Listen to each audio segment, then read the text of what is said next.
Hi guys, welcome back to our channel. இன்றைக்கி நம்ம வந்து பார்த்திங்கன்னா நல்லா ட்ரெண்டிங்கில் போயிட்டுருக்கக்கூடிய ஒரு ஸ்லீவ் தாங்க. ஸோ அவ்வளோ பியூட்டிஃபுல்லான ஒரு டிசைனு. ஸோ இன்றைக்கி அதுதான் வந்து இதை ஸ்டிச் பண்ணி காமிக்க போகிறேன்.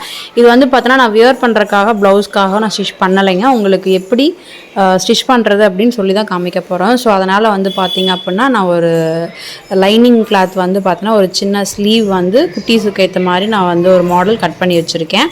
ஸோ அதுக்கப்புறம் வந்து பார்த்தோன்னா நான் மெயின் ஃபேப்ரிக் வந்து நம்ம எடுக்கக்கூடிய ஃபேப்ரிக் வந்து நல்லா நீளமாகவே லென்த்தாக நமக்கு எவ்வளோ வேணுமோ அந்த அளவுக்கு எடுத்துக்கோங்க. ஸோ நமக்கு வந்து இது எவ்வளோ வேணும் அப்படிங்கிறத நம்ம இப்போ கெஸ் பண்ண முடியாது. ஸோ அதனால் நீங்கள் வந்து 2 மடங்கு அதிகமாகவே நீங்கள் எடுத்துக்கோங்க. எடுத்துகிட்டு நீங்கள் 1 இன்ச் வந்து நீங்கள் மார்க் பண்ணிவிட்டு குட்டி குட்டியாக இந்த மாதிரி ப்ளீட் வர மாதிரி, நம்ம ப்ளீட் வந்து எப்படி பிடிக்கணும்னு நமக்கு தெரியும் இல்லைங்களா, குட்டி குட்டியாக வந்து ஒரு 1/4 இன்ச் டிஸ்டன்ஸில் நீங்கள் வந்து பிடிச்சிங்கன்னா போதும். இதை நான் வந்து பார்த்தீங்கன்னா கரெக்டாக எனக்கு டிஸ்டன்ஸ் வந்து தெரியுங்கனால நான் வந்து கரெக்டாக மார்க் பண்ணுறேன். நீங்கள் வந்து சரியாக பர்ஃபெக்டாக வேணும். நீங்கள் வந்து எந்த அளவுக்கு டிஸ்டன்ஸ் உங்களுக்கு வேணும் அப்படிங்கிறத பார்த்துக்கோங்க. 1 இன்ச் வைக்கலாம், 1.5 இன்ச்சும் வைக்கலாம், 2 இன்ச்சும் வைக்கலாம். ஸோ நீங்கள் 2 இன்ச் வைக்கும்போது அந்த டிசைன் வந்து கொஞ்சம் அகலமாக வர மாதிரி வரும், அவ்வளோதான் அந்த செக்குடு பேட்டர்னு. ஸோ இப்போ நான் வந்து பார்த்தீங்கன்னா நார்மலாக ஒரு 1 இன்ச்சுக்கு வந்து அந்த ப்ளீட்டோட டிஸ்டன்ஸ் இருக்கிற மாதிரி நான் பார்த்துக்கிட்டு இந்த துணி ஃபுல்லாகவே வந்து பார்த்தோன்னா நான் வந்து குட்டி குட்டியாக ப்ளீட் வச்சுக்கிறேன். ஃபர்ஸ்ட் வந்து நீங்கள் எடுத்தீங்க அப்படின்னாலும் நல்லா அயர்ன் பண்ணிவிட்டு அதுக்கப்புறமா நீங்கள் வந்து மெயின் ஃபேப்ரிக்கை வந்து வச்சுக்கோங்க. இது காட்டனு இந்த மாதிரி என்ன மெட்டீரியல் இருந்தாலும் நீங்கள் வந்து தைக்கலாம், நல்லாவே இருக்கும். நம்ம ப்ளவுஸ் பீஸ் அப்படின்னாலும் நீங்கள் வந்து நல்லா துணி வந்து இதுக்கு அதிகமாக தேவைப்படும். அதே மாதிரி அயர்ன் பண்ணி நீங்கள் எடுத்துக்கோங்க, அப்போ நமக்கு வந்து நீட்டாக வரும். ஸோ இந்த மாதிரி நான் ஃபுல்லாகவே வந்து பார்த்தீங்கன்னா குட்டி குட்டியாக வந்து ப்ளீட் வந்து எடுத்துக்கிட்டேன். இந்த ப்ளீட் எடுத்ததுக்கு அப்புறமா வந்து பார்த்தீங்கன்னா நான் இந்த மாதிரி ஹரிசாண்டல் லைனில் இப்போ நம்ம வந்து இப்போ ஒரு நீளமாக வர மாதிரி நம்ம வந்து ப்ளீட் பிடிச்சிருக்கோம் பார்த்தீங்களா. இதில் வந்து பார்த்தீங்கன்னா ஹரிசாண்டல் லைனில் அகலத்தில் வந்து பார்த்தீங்கன்னா நான் வந்து 1 இன்ச்சுக்கு வந்து சாக் பீஸில் மார்க் பண்ணிவிட்டு ஸ்கேல் வச்சு கோடு இந்த மாதிரி போட்டுக்கிறேன். இது எதுக்காக அப்படின்னா நம்ம வந்து அந்த டிசைனை வந்து கரெக்டாக பார்த்து நம்ம ஒரு குட்டி குட்டி பாசி இல்லை ஸ்டோனு இந்த மாதிரி நீங்கள் எது வேணால் வச்சு தைக்கலாம், ரொம்பவே அழகாக இருக்கும். நீங்கள் பாருங்கள், இப்போ இந்த மாதிரி நான் கரெக்டாக 1 இன்ச் டிஸ்டன்ஸில் வந்து இந்த லைன் வந்து நான் போட்டுட்ருக்கேன். இந்த மாதிரி லைனை வந்து ஃபஸ்ட்டு போட்டு எடுத்துக்கலாம். அது மாதிரி நமக்கு வந்து லைனிங் ப்ளவுஸ் வந்து கொடுக்குறோம் பார்த்தீங்களா, ஸ்லீவ் வந்து லைனிங் கொடுக்குறோம்ல, அது வந்து இதுக்கு கரெக்டாக இருக்கா அப்படிங்கிறத ஒன்ஸ் நான் வந்து செக் பண்ணிக்கிறேன். செக் பண்ணிவிட்டு நான் இந்த மாதிரி ஒயிட் கலர் பியூர் எடுத்திருக்கேன். அதாவது முத்து மாதிரி இருக்குன்னு சொல்லுவாங்கள்ல, அது வந்து நீங்கள் டைலரிங் ஷாப்பில் கடையிலலாம் வந்து உங்களுக்கு கிடைக்கும். ஸோ அந்த மாதிரி எடுத்துக்கோங்க. அதில் நீங்கள் கோல்டன் பீடு அந்த மாதிரி எது வேணால் எடுத்துக்கலாம், ரொம்பவே அழகாக இருக்குங்க. எடுத்துகிட்டு ஃபர்ஸ்ட் நான் வந்து பார்த்தீங்கன்னா என்ன பண்ணுறேன்னா ஒரு 2 ப்ளீட்டு, ஓகேங்களா. ஸோ நல்லா கவனிங்க, 2 ப்ளீட் வந்து பார்த்தீங்கன்னா அந்த பென்சிலில் வந்து மார்க் பண்ணியிருக்கோம் பார்த்தீங்களா சாக் பீஸில், அதை வந்து பார்த்தீங்கன்னா இந்த 2 ப்ளீட்டும் ஒன்றா இருக்கிற மாதிரி, இதில் வந்து சென்டரு இந்த மாதிரிலாம் நான் வந்து பார்த்து வைக்கலை, கரெக்டாக வர மாதிரி ஒரு 2 ப்ளீட்டை வந்து பார்த்திங்கன்னா சேர்த்து ஒரு பாசியில் வந்து பார்த்திங்கன்னா கோத்துக்கிறேன். இந்த மாதிரி ஊசியை வந்து குத்தி வெளியே எடுத்துட்டு நாட் போட்டுக்கலாம். இப்போ நம்ம வந்து பார்த்திங்கன்னா இந்த ஃபஸ்ட்டு வந்து பாருங்கள் 1 2, இப்போ இந்த ப்ளீட் வந்து நான் எடுத்தேன் பார்த்தீங்களா, அதை வந்து 1 2 ப்ளீட்டை வந்து சேர்த்து வச்சு ஒரு பாசி வந்து நான் கோத்துருக்கேன். அடுத்து வந்து பார்த்திங்கன்னா 2வது ப்ளீட்டையும் 3வது ப்ளீட்டையும் சேர்த்து ஒரு நாட் வந்து பார்த்திங்கன்னா போட்டுக்கணும். இந்த நூல் வந்து நீங்கள் இந்த மாதிரி எடுத்துட்டேன். நூல் வந்து கீழேருந்து வர மாதிரி தான் நீங்கள் எடுத்துக்கணும். ஒவ்வொரு தடவையுமே வந்து நீங்கள் கட் பண்ணி எடுத்துக்கலாம். அப்படி இல்லைன்னா கீழேருந்து அடியிலேருந்து தான் நமக்கு மேலே வர மாதிரி நீங்கள் பார்த்துக்கணும். இப்போ பாருங்கள் 1 2 அந்த 2 ப்ளீட்டையும் சேர்த்து நான் வந்து ஃபர்ஸ்ட் லைனில் வந்து அந்த குட்டி பாசி வந்து கோத்துட்டேன். அதுக்கப்புறம் அடுத்த லைனில் நான் வந்து மார்க் பண்ணிகிட்ருக்கேன். 2வது ப்ளீட்டையும் 3வது ப்ளீட்டையும் வந்து பார்த்திங்கன்னா போடுறேன். பாசி வந்து வச்சு இந்த மாதிரி கோத்துக்கலாம். கோத்துட்டு அந்த ஊசி வந்து பார்த்தீங்க அப்படின்னா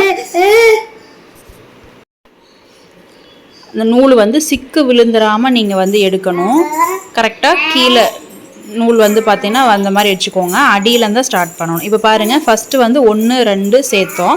அதுக்கப்புறம் வந்து பார்த்தீங்கன்னா 3 4 அந்த பக்கம் இருந்தது சேர்த்தோம் இல்லைங்களா. அதுக்கு அடுத்து இந்த பக்கம் லெஃப்ட் சைடில் வந்து பார்த்தீங்க அப்படின்னா 1 2, அதாவது நீங்கள் சென்டராக வந்து ஒரு ப்ளீட்டை வந்து எடுத்துக்கோங்க. அது லெஃப்ட் சைடு ரைட் சைடு அந்த மாதிரி வந்து மார்க் பண்ணிக்கோங்க. இப்போ நான் இந்த பக்கம் வந்து பார்த்திங்கன்னா அந்த சென்டர் ப்ளீட்டையும், அதாவது 1வது ப்ளீட்டையும், சாரி 2வது ப்ளீட்டையும் 3வது ப்ளீட்டையும் வந்து பார்த்திங்கன்னா ஜாயின் பண்ணிக்கிறேன். ஸோ இந்த மாதிரி மாற்றி மாற்றி நமக்கு வரும்னு பார்த்தீங்களா, அந்த லைன் மார்க் பண்ண பார்த்தீங்களா, அதில் வந்து கரெக்டாக இந்த மாதிரி மாற்றி மாற்றி அந்த ப்ளீட் வந்து பிடிக்கிறது கரெக்டாக நீங்கள் வந்து பிடிச்சிட்டு, நம்ம இந்த பாசி வச்சு தைக்கிறதும் வந்து பார்த்திங்கன்னா இந்த மாதிரி மாற்றி மாற்றி நமக்கு வரும். அப்போ தான் நமக்கு வந்து அந்த பார்க்குற லுக்கு வந்து பார்த்திங்கன்னா ரொம்பவே அழகாக இருக்கும்.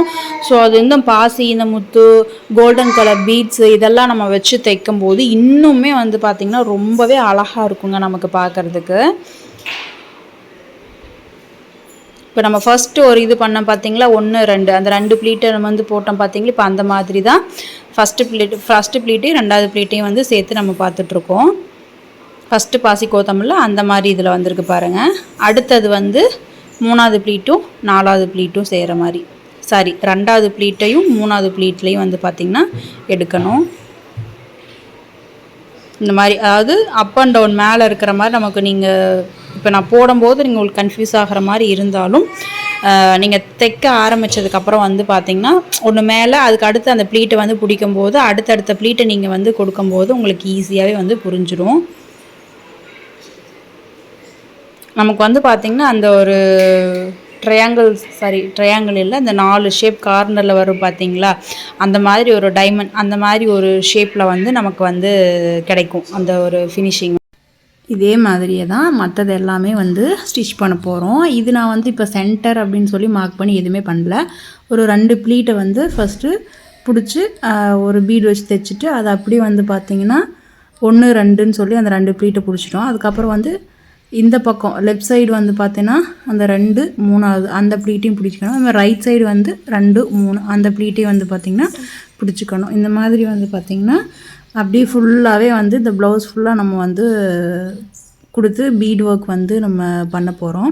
இது வந்து சும்மா நார்மல் மிஷினில் நம்ம கையில் தைப்போம் பார்த்திங்களா, அந்த மாதிரி ஊசி வச்சு தான் நான் வந்து தைக்கிறேன். அடுத்து இப்போ ஒரு பீட் வந்து தைச்சிட்டிங்க அப்படின்னா அந்த நூலை வந்து அடியிலேருந்து எடுத்துக்கோங்க கட் பண்ணிவிட்டு. அப்படின்னா கட் பண்ணிவிட்டு நாட் போட்டு கூட நீங்கள் வந்து ஸ்டார்ட் பண்ணிக்கலாம். ஸோ இது வந்து பார்த்தோன்னா லுக்கு வந்து அவ்வளோ அழகாக இருக்குங்க, பார்க்குறக்கு அவ்வளோ சூப்பராக நீட்டாக இருக்கும். ஸோ இந்த மாதிரி ஒரு கோல்டன் பீடோ இல்லை ஒரு பியூர் இந்த மாதிரி ஒயிட் கலர் பீடோ வச்சு நீங்கள் பண்ணும்போது அவ்வளோ அழகாக இருக்கும். இப்போ நான் உங்களுக்கு செஞ்சு காமிச்சது வந்து சும்மா ஒரு ஷார்ட் ஸ்லீவுக்கு தான் வந்து நான் செஞ்சுருந்தேன். இதுவே நீங்கள் வந்து ஒரு எல்போ ஸ்லீவு இல்லை 3/4 வரைக்கும் அந்த மாதிரிலாம் நீங்கள் பண்ணினீங்க அப்படின்னா ரொம்ப ஒர்க் வந்து அழகாக இருக்கும் பார்க்குறக்கு.